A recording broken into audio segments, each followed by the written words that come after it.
குளிர்காலத்துல என்னென்ன மாதிரியான உணவுகளை சாப்பிடலாம்னு சொல்றேன், நோட் பண்ணிக்கோங்க. பொதுவா குளிர்காலத்துல சூடா சாப்பிடணும் அப்படின்னு நினைப்பீங்க. ஆனா உள்ள இருந்து அந்த வார்ம் கிடைக்குதா அப்படின்னா ஒரு மிகப்பெரிய கேள்விக்குறி தான். அதற்கு நீங்க புரோட்டீன் சார்ந்த உணவுகளை அதிகமா எடுத்துக்கிறது ரொம்பவுமே நல்லது. இது வார்மும் பண்ணும், எனர்ஜெட்டிக்காவும் வச்சுக்கும், நரிஷும் கொடுக்கும். அதுல முதல் சூப்பர் ஃபுட் என்ன அப்படின்னு பாத்தீங்கன்னா எல்லாருக்குமே ரொம்பவுமே பிடிச்ச முட்டைங்க.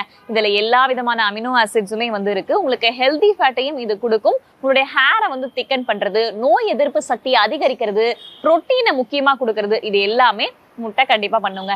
ரெண்டாவது பன்னீர். வெஜிடேரியன்ல எல்லாருக்குமே ரொம்பவுமே பிடிச்ச பன்னீர்ல பார்த்தோம்னா உங்களோட நோய் எதிர்ப்பு சக்தியை கொடுக்கறது மட்டும் இல்லாம மசில் growthக்கு ரொம்பவுமே நல்லது. போன் டென்சிட்டி, அதாவது எலும்புடைய அடர்த்தி இருக்கு இல்லையா, இதையுமே இது சூப்பரா பாதுகாத்துக்கும் அப்படின்னு மருத்துவர்கள் பரிந்துரைக்கிறாங்க. மூன்றாவது பருப்பு வகைகள்.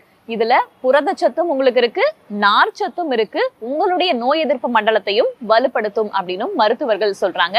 இது மட்டும் இல்லாம நட்ஸ் அண்ட் சீட்ஸ், அது என்ன விதமான நட்ஸா இருந்தாலுமே ஒரு நாளைக்கு ஒரு கைப்பிடி அளவுக்கு நீங்க எடுத்துக்கும் போது உங்களுக்கு ஹெல்தி ஃபேட்ஸ் தொடர்ச்சியாக அதிகரிப்பதற்கான வாய்ப்பு இருக்கு அப்படின்னு மருத்துவர்கள் பரிந்துரைக்கிறாங்க. இப்ப நான் சொன்ன ஃபுட்ல எது உங்களுடைய ஃபேவரட்? குளிர்காலத்துல பொதுவா நீங்க என்னதான் சாப்பிடுவீங்க அப்படின்றத கீழே கமெண்ட்ல சொல்லுங்க. இது ஹெல்தி டாக்ஸ் வித் வேதா. அறிவோம் ஆரோக்கியம்.